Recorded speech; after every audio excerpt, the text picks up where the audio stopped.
그다음에 시고 이럴 까닭에 공중무색,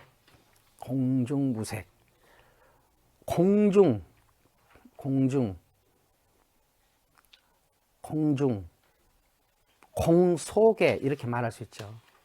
근데 공 속에 이렇게 말하면은 공이라는 것이 있고 그 안에 또 속이라고 생각할 수 있죠. 이거는 우리가 가지고 있는 언어의 한계일 수도 있고 이건 표현법일 수도 있어요.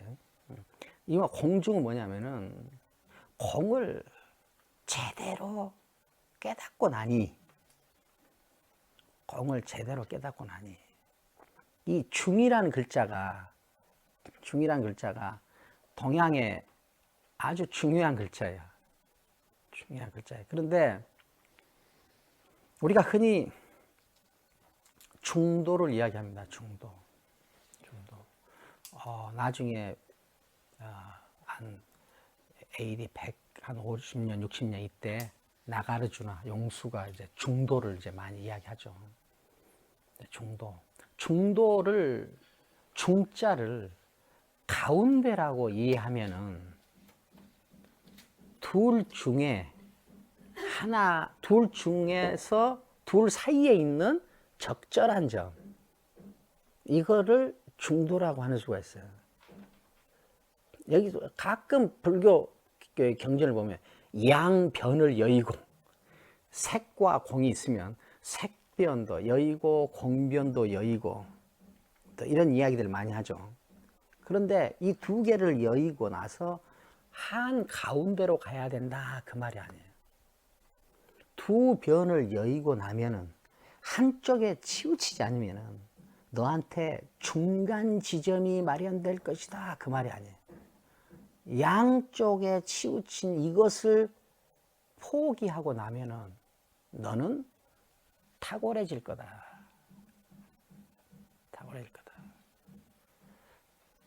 좌우의 대립이 극심하니까 중도를 말하는데 좌와 우 사이의 중간 지점을 도모하는 한 그거는 아무것도 아니에요. 이 중도라는 것은 가장 탁월한 길을 중도라고 그래요. 중간이 아니에요. 가장 탁월한 길을 중도해요. 가운데라는 말보다 적중이라고 말할 때 사용하는 단어하고 더 깊이 관련될 것 같아요.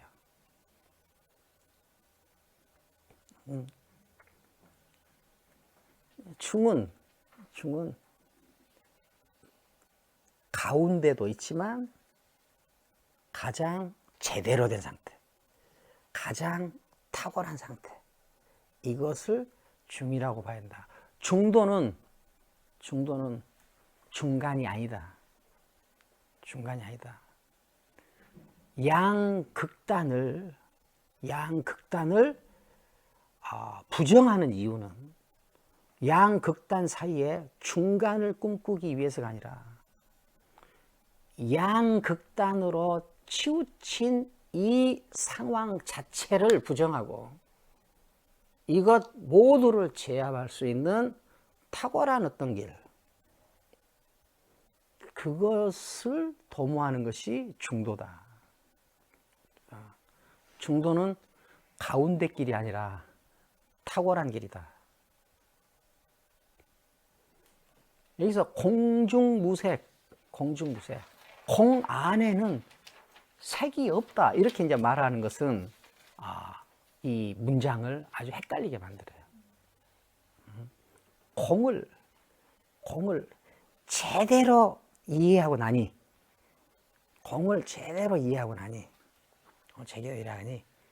무색, 색이 없다.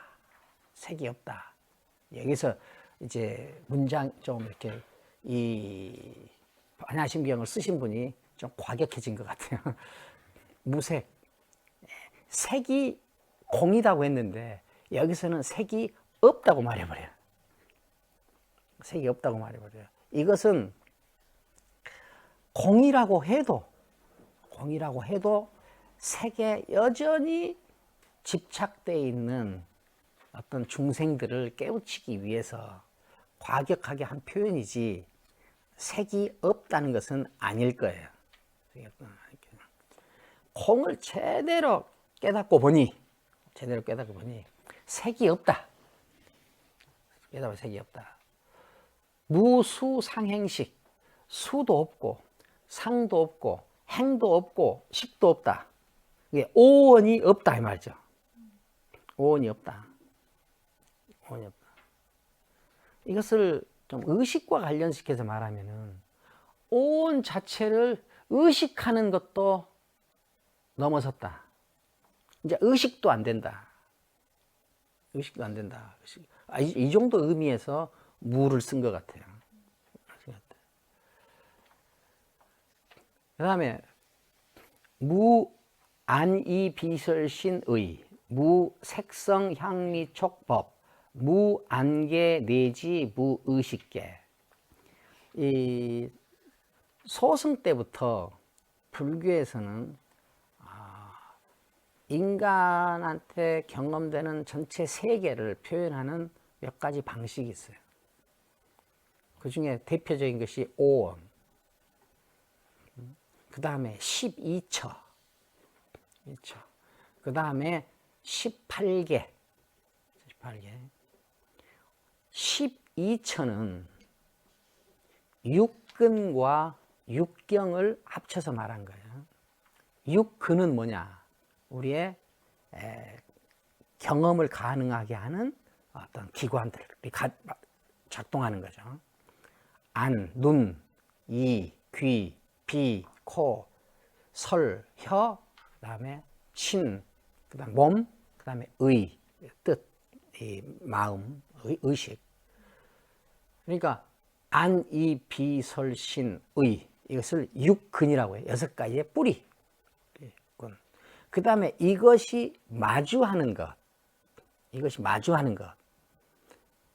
작동하기 위해서 관계하는 것, 대상이 되는 것, 그걸 뭐라고 하냐, 육경이라고 하는데, 그것이 무엇이 있어야 되죠.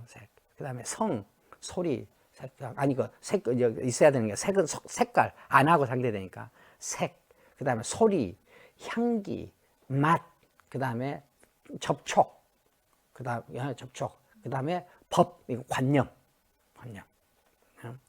그러니까 의는 관념과 관련되고, 신은 접촉하는 것과 관련되고, 그 다음에 혀는 맛과 관련되고, 그 다음에 코는 어떤 향기, 냄새와 관련되고, 그 다음에 귀는 소리와 관련되고, 그 다음에 눈은 색깔과 관련된다. 그러니까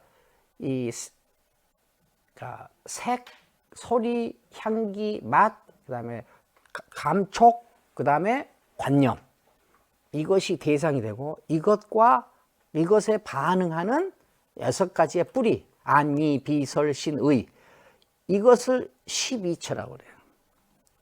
여기에 이 2가지가 관계해서 만들어내는 시계세계. 그 시계세계가 있어요. 그것이 뭐냐? 그것이 안계,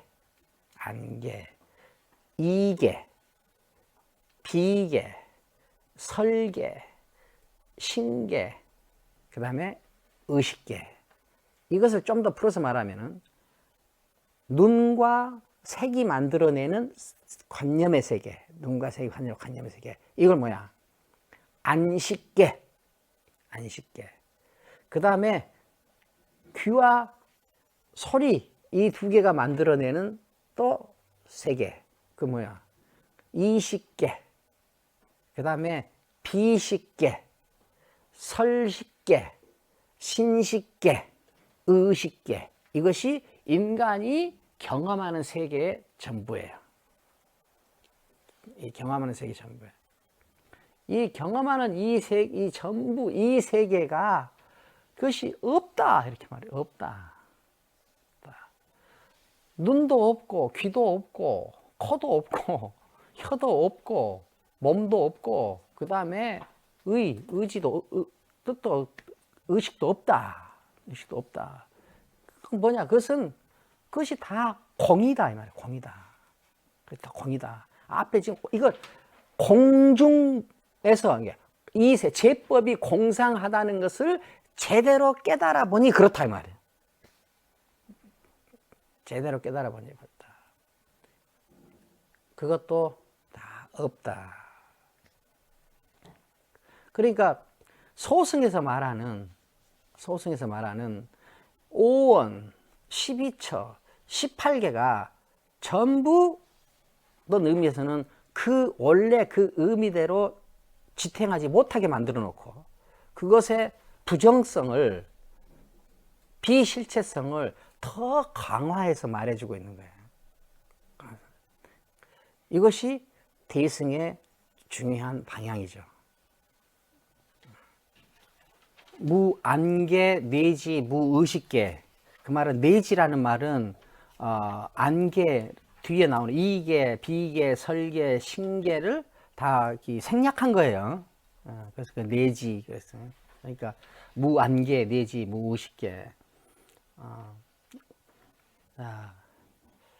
오늘은 좀 여기까지 할까요? 네.